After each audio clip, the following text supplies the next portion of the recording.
उसके मुताबिक हमने 69 आर्टिकल 69 को भी देखना है जी। असद उमर साहब जी, मिनिस्टर फॉर प्लानिंग जी। सर, स्पीकर साहब, चेयरमैन साहब, मैं आपसे रिक्वेस्ट करूंगा कि पॉइंट ऑफ पर्सनल एक्सप्लेनेशन के लिए सिर्फ 1 मिनट के लिए अगर शीरीन मज़ारी को पहले जी डॉक्टर शीरीन मज़ारी साहिबा जी। स्पीकर साहब, मैं समझती हूँ कि बिलावल भुट्टो जरदारी को कम से कम एहतराम से बोलना चाहिए। उन्होंने मुझे मर्द बना दिया, उनको औरत और मर्द की पहचान होनी चाहिए।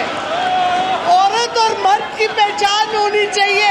बड़ा अफसोस है कि उनको फर्क ही नहीं, मर्द और औरत का पहचान नहीं है। ये बदतमीजी हुई है। Please tell him to fix this. जी असद उमर साहब जी, मिनिस्टर फॉर प्लानिंग जी। जी चेयरमैन साहब, आपका बड़ा शुक्रिया। आज पाकिस्तान की पार्लिमानी तारीख का एक इंतहाई अहम दिन है और आज आपने इस वक्त बात करने का मौका दिया, इसका मैं शुक्रिया अदा करना चाहता हूँ।